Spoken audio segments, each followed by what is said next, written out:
Thank you very much, ma'am, for providing me this opportunity to take a class on nutritional management of surgical cases. So the plan of my presentation will be, I will be introducing about nutritional requirement for surgical patients, rationale of nutritional therapy, emphasis on neurosurgical cases, and conclusion. So nutritional support in a new surgical patient is a complex issue and is of dynamic research. Factors such as baseline nutritional status, severity of illness, use of mechanical ventilation determines the nutritional requirement of an individual. So nutritional supplementation should be tailored on an individual basis. It's not like that what's the requirement of one individual, it will remain the same for all the individuals in the ward or in the post-op period. So how we assess the nutritional requirement of an individual? By dietary history with history of recent weight loss, by assessing the patient's physical examination in the form of general appearance, assessment of body fat stores such as skin fold examination over biceps, triceps, and subscapular region, assessment of protein stores, the muscle bellies of biceps, triceps, supraspinatus and infraspinatus muscles, assessment of metabolic stress in the form of pulse rate, temperature, white blood cell counts, positive blood culture, infective foci in the body if any, physiological functions such as early fatigability, grip strength, poor wound healing. So what are the indications for nutritional support in an individual? If there is involuntary weight loss, blood loss of more than 500 ml, body mass index less than 18.5 kg per meter square, less than 3 serum albumin, transferrin less than 200 milligram per dl, failure to thrive, severe burn, trauma, sepsis, pancreatitis, and many other medical and surgical conditions. And the individual who is nil per oral for more than 7 days needs nutritional support. What's the daily requirement? Calorie in the form of 25 to 30 calories per kilogram per day, protein 1.5 to 2 gram per kilogram per day, water requirement 30 to 70, sodium 0.9 to 1.2, potassium 0.7 to 0.9 millimole per kilogram. So what is the rationale of nutritional therapy in surgical patients? Metabolic changes in response to surgery, trauma or serious illness is termed as stress response. Kuberston first described the metabolic response to surgical stress in 1932. He classified the metabolic response into the early phase, that is called as the F phase, with decreased metabolic activity and oxygen consumption. This phase is of limited clinical relevance because of short duration, which lasts about 12 hours. And the second phase, that is the flow phase, it has exaggerated metabolic rate, a phase of hypercatabolism, which requires appropriate nutritional support. The stratification of metabolic or inflammatory response to an insult can be divided into acute, chronic, and recovery phases. So these phases goes one by one. So first phase is acute phase. It occurs immediately after the insult in the form of trauma, surgery, any flourishment of a sepsis or any infective foci, undergoes resuscitation and initial management. The metabolic response helps to maintain the adequate supply of glucose to the vital organs via catabolism of the stored body fuels. Next phase is the chronic phase. This phase is prone to secondary infections and complications. And the final phase is recovery phase, in which the body tries to rehabilitate and recover the physical functions. There occurs a significant overlap between the subsequent phases, as I told, and these gray zones needs to be managed in a comprehensive way. Not that one phase is going on, so we will not focus on the other phase, or other phase can't overlap with the first phase. So a patient in a chronic phase may go back to the acute phase if there is new onset hospital acquired infection, like patient in the post-operative period in the ward while doing dressing in the post-operative care on 5th day, 6th day, if the wound gets infected, then the patient may again go back to acute phase because that is a new start of infection or new escalation of the metabolic events which are superimposed over the pre-existing event. So The best approach is to individualize one's therapy according to the individual patient's need. So what is malnutrition? In 2012, Academy of Nutrition and Dietetics and American Society for Parenteral and Enteral Nutrition, ASPEN, defined malnutrition in adults into three categories, depending upon the presence or absence of inflammation. So first is starvation related malnutrition, where there is no inflammation as such. Second is chronic disease, any disease which is more than 3 months duration. Mild to moderate inflammation is noticed. Then acute disease or injury related malnutrition, in which there is marked inflammatory response. So presence of two or more of the following 6 characteristics below are used for defining malnutrition in each category as I mentioned above. So these characteristics are decreased energy intake, weight loss, loss of muscle mass, loss of subcutaneous fat, localized or generalized fluid accumulation masking the weight loss. What are the consequences of underfeeding? Malnutrition is associated with loss of lean body mass, poor wound healing, impaired immune function, poor diaphragmatic strength, leading to prolonged ventilator stay, increased risk of hospital-acquired infection, and organ dysfunction. Over the past few decades, numerous studies have reported worsening of outcome with increasing energy deficits. Bhattacharya and others studied energy balance in 57 poor-grade subarachnoid hemorrhage patients. They reported underfeeding with a cumulative energy deficit over the first 7 days. So, they find that negative energy balance was associated with increased infectious complications, which was significant.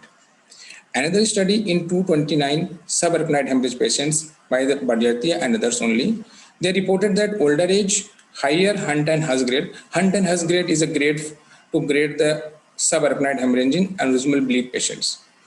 Lower caloric intake and negative nitrogen balance were good predictors of the time required to develop the first hospital-acquired infection. Another researcher, Alberta and others, concluded on the nutritional status of 2,772 mechanically ventilated patients after collecting data from 37 countries. So they reported an improvement outcome in the form of reduced mortality and increase in ventilator-free days with increased administration of proteins and a caloric intake of 1000 kilocalorie per day. The effect of increasing the calories on the mortality status was largest in patients with extremes of nutritional status, that is, the most lean and most obese, which ranges from 25, less than 25, and more than 35 kilogram per meter square, with minimal benefits seen in patients with BMI between 25 to 35. 3 randomized control trial. Actually, this was a series of randomized control trial conducted by in the name of food trial, feed or ordinary diet, enrolling recent stroke patients, which was conducted in 18 countries from 131 hospitals over a period of 8 hours. So in this first trial they compared the normal hospital diet with normal hospital diet plus oral nutritional supplements. The supplemental diet was associated with 0.7% absolute reduction in the risk of death. In the second trial, early enteral tube feeding versus no enteral tube feeding for last 1 week for at least 1 week in dysphagic stroke patients. Early enteral tube feeding was associated with 5.8% absolute reduction in the risk of death. And third trial compared nasogastric feeding versus percutaneous endoscopic gastrostomy feeding, that is PEG feeding. PEG feeding was associated with a worse outcome with 1% increased absolute risk of death, the reason for which could not be established. But in the recent studies, it has been found that there is absolutely no difference between nasogastric tube feeding and percutaneous endoscopic gastrostomy feeding other than morbidity which is associated with PEG feeding. What are the consequences of overfeeding? Overfeeding is not without any harm. Hypercaloric feeding is associated with hepatic dysfunction, hyperglycemia, and increased risk of infections. In a multicentric study, which involved 725 patients, calculated energy more than 25 kilocalorie per kilogram per day was found to be an independent predictor of hepatic dysfunction in the multivariate analysis, besides the role played by the use of total parenteral nutrition, sepsis, and early use of artificial nutrition. The common reasons for overfeeding include lack of nutritional monitoring, not including non-nutritional energy source like propofol, which we give during surgery in the ICU stay, and not modifying the energy needs as per the changing physiology of each and every individual. Refeeding syndromes. Initiating nutrition in patients after a prolonged fasting can result in refeeding syndrome.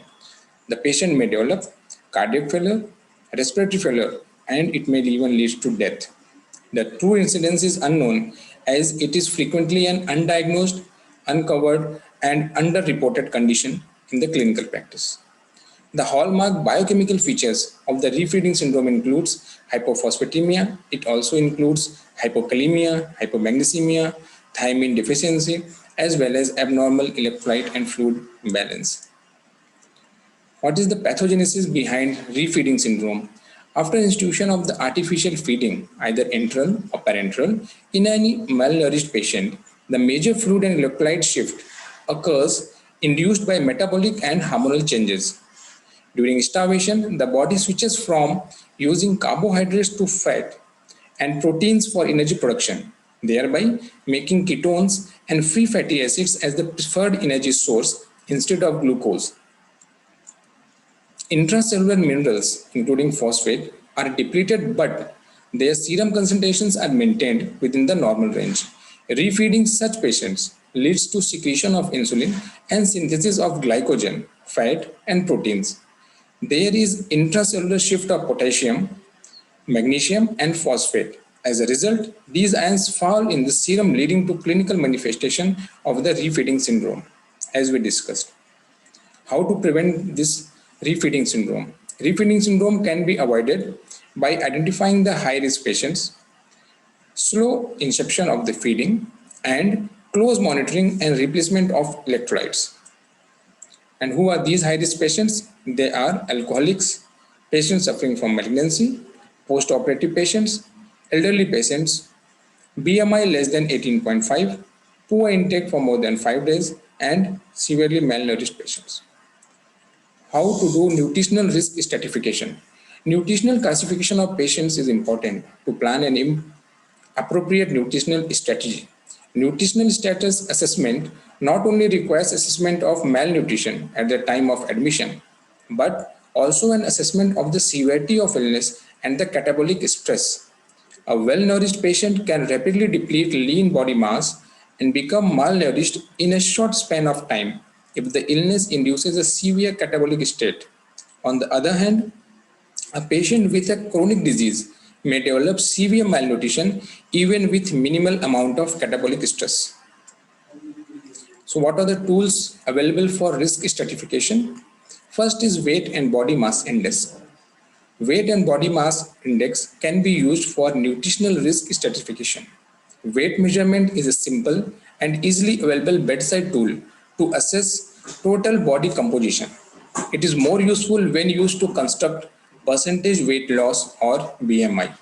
An involuntary weight loss more than 10% over a period of 6 months or more than 5% over a period of 1 month is considered as a marker of severe malnutrition. BMI uses the correlation of weight with height. BMI less than 18.5 is indicative of malnutrition, while BMI more than 30 kg per meter square is considered as obese. What are the disadvantages of using BMI? It does not take the body composition into consideration because it's the ratio of body and height. Increased body weight or BMI can be due to increased muscle mass as well as fat deposition. Researchers have highlighted that it is the lean muscle mass which might be more important than the BMI or actual body weight in determining nutritional risk and survival after catabolic stress. Second is nutritional screening tools. There are nearly more than 30 nutritional screening tools described in the literature for hospitalized patients.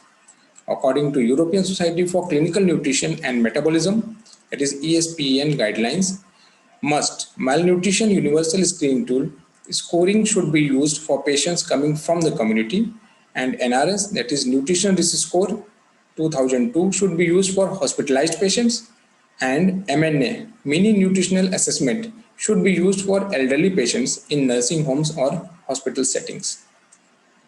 Biochemical parameters for risk stratification. They are albumin, prealbumin, transferrin retinol binding proteins are accused phase proteins and do not accurately reflect the nutritional status in acutely ill patients. How to calculate the nutritional requirement? Under ideal circumstances, energy intake should match the energy expenditure. Assessment of nutritional requirement is difficult in hospitalized patients due to the interplay of multiple factors. Stress due to sepsis, trauma, surgery, seizures, or fever leads to an increase in the nutritional requirement, while immobilization and the use of hypothermia, analgesics, or sedative medications causes a decrease in the energy expenditure. Indirect calorimetry is considered as the accepted standard for measurement of energy expenditure, but it is not always available and feasible. So, what are the predictive equations? In the absence of indirect calorimetry, which is considered as gold standard, physicians rely on predictive equations for calculation of energy requirements. We all are aware about Harris-Benedict equation, in which caloric requirements for male and females are calculated separately with the use of some factors like injury factors and activity factors. The Harris-Benedict equation, which is one of the most commonly used equations for calculation of caloric requirement, was only derived from indirect calorimetry on 239 non-obese healthy volunteers. So, an additional factor is often added to compensate for the elevated energy requirement due to injury or stress in the hospitalized setup, as I mentioned. Penn State 2003 equation. This is another equation for calculating the energy requirement. The Penn State equation was initially derived from 169 ventilated patients, those patients who were on ventilator in 1998, and was later modified in 2003. The accuracy of the 2003 Penn State equation has been reported to be 72%. Now coming to the components of nutrition. So calorie source, as we know that carbohydrate and fats are the major source.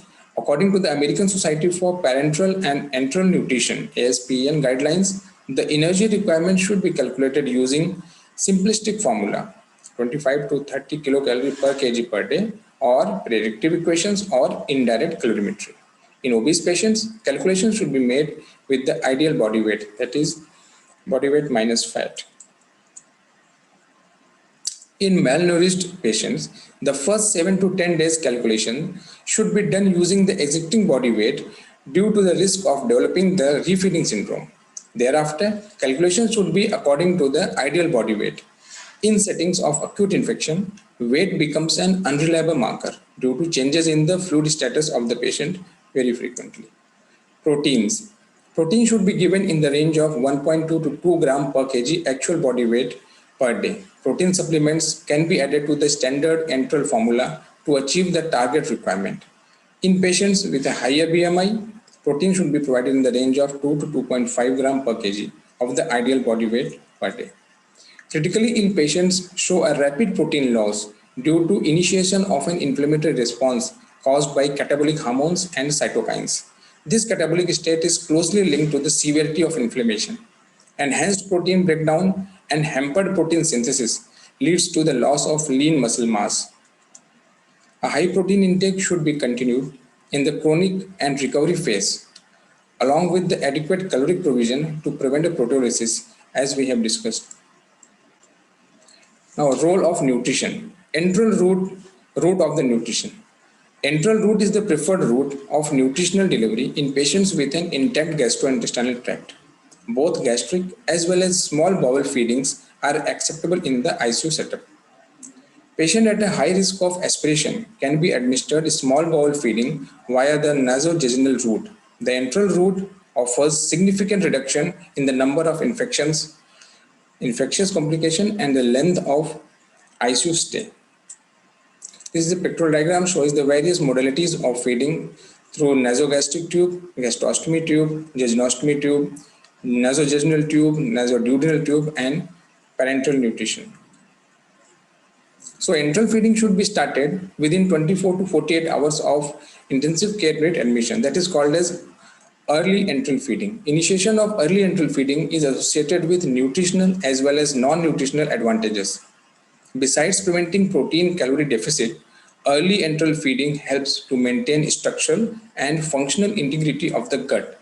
It attenuates the metabolic response to injury and decreases the insulin resistance and oxidative stress as well.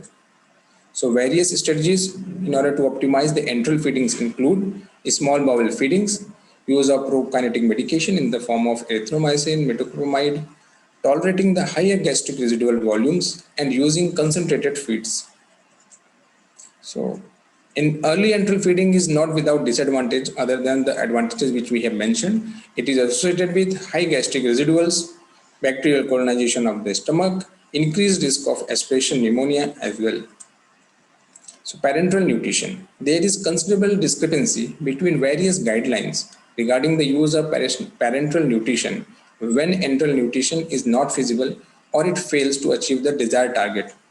Both American and European Society of Parenteral and Enteral Nutrition guidelines support an early start of enteral nutrition, but ASPEN suggested withholding parenteral nutrition for 1 week if enteral nutrition is not feasible, while European Society of Parenteral and Enteral Nutrition supported combining both the enteral and parenteral nutrition if the nutrition targets are not achieved within a period of 3 days.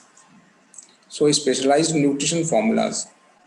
Glutamine as a component is a metabolic substrate for enterocytes and immune cells. Critically ill patients frequently develop glutamine deficiency during the course of illness. A lower plasma glutamine level has been associated with increased mortality and immune dysfunction in the critically ill patients in ICU setup. Glutamine replacement has been shown to be beneficial in severe sepsis, trauma, and after burn injuries. So our insight into glutamine metabolism suggests that both low as well as high level can lead to increased mortality. Therefore, it is advisable that glutamine plasma concentration should be checked before glutamine to critically ill patient. Patient with level less than 420 micromole per liter should receive glutamine in the dose of 0.3 gram per kg per day to 0.5 gram per kg per day. Arginine.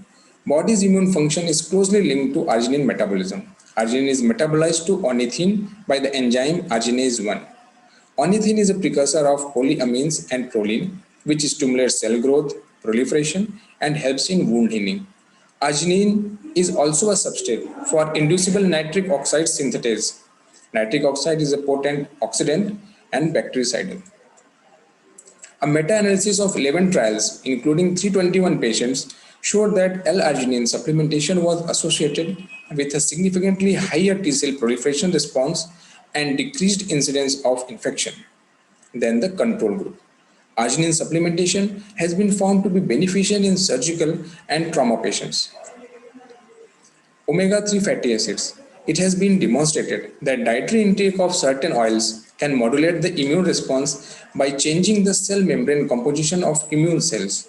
Arachidonic acid, found in the cell membrane of immune cells, they act as precursor for the inflammatory cytokines. Omega-3 fatty acids downregulate the immune response by producing the less inflammatory cytokines. So probiotic agents have been found to be useful in certain patient population like those undergoing a major abdominal surgery, organ transplantation, as well as those sustaining a major trauma.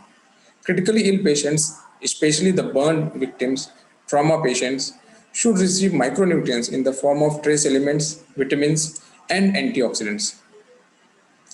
Now, considering about neurosurgical patients, various measures to control intracranial pressure like sedative, analgesics, barbiturates, muscle relaxants, and hypothermia causes decrease in the nutritional requirement. Neurocritical patients of traumatic etiology show severe hypercatabolism which does not correlate with the GCS, that is Glasgow Coma Scale. It is not like that if the GCS is 8, the metabolic requirement will be definitely less than GCS of 6. It can be less or it can be more depending upon the cerebral blood flow requirement. Patients with increased catabolic rate are at a higher nutritional risk. Foley's and other published a systematic review of 24 studies on hypermetabolism following moderate to severe traumatic brain injury. The mean energy expenditure, that is MEE, in moderate to severe traumatic brain injury was estimated to be about 75 to 200% of the predicted value. Administration of paralyzing agents, barbiturates, sedatives, decreased the energy expenditure by 12 to 32%. Most of the patients who go on mechanical ventilation due to a neurological reason require prolonged ventilation and easily become nutritionally high risk. Neurocritical care patients are more likely to develop nutrition-related complications when compared to patients of other category in ICU. So glycemic control. As we all know that brain is the most avid glucose consumer of all body organs, and severe hypoglycemia, that is blood glucose less than 2.2 millimole per liter, can produce or exacerbate neurological deficits, encephalopathy, seizures, permanent cognitive dysfunction, and may even lead to death. For hyperglycemic patients with traumatic brain injury who receives enteral or parenteral nutrition, it is recommended that the exogenous source of glucose be eliminated if possible. For those receiving enteral nutrition, we employ the use of diabetic formula containing low amounts of carbohydrate as complex carbohydrates, fiber, and high lipid content if the glutamine containing formula is not indicated. Now, the discussion is incomplete if we don't talk about bone hyperresorption. In those patients who were not able to walk or bedridden for a long time, metabolic bone disease associated with traumatic brain injury, spinal cord injury, and critically ill patients who are hospitalized in the ICU for a long time present with hyperphosphatemia, increased urinary N telopeptide, that is the collagen breakdown product from the bone, and increased calciuria, suppressed parathormone, and 125 dihydroxy vitamin D concentrations, and occasionally with intermittent hypercalcemia. The treatment for this is concurrent pamidronate 30 mg IV daily for 3 days, 0.25 to 0.5 microgram calcitriol orally daily, and 1000 mg of elemental calcium daily replacement. So in conclusion, stress response to surgery induces severe catabolic state and loss of lean body mass. Aggressive nutritional strategies should be planned for malnourished patients from the time of hospitalization once planned for surgery. Enteral route is the preferred mode of feeding. These are my references. And I would like to acknowledge Dr. Anand Mehrotra, Additional Professor, and Dr. Kuntal Kantidas, Associate Professor, for helping me and providing this opportunity to take this class. I would like to acknowledge Dr. Afzal Azim, Professor, Department of Critical Care Medicine, who helped me to prepare this presentation. And finally, Dr. Shilpi Pandey. She is dietitian in the Department of Nephrology at SGPG in Lucknow. Thank you for the kind attention.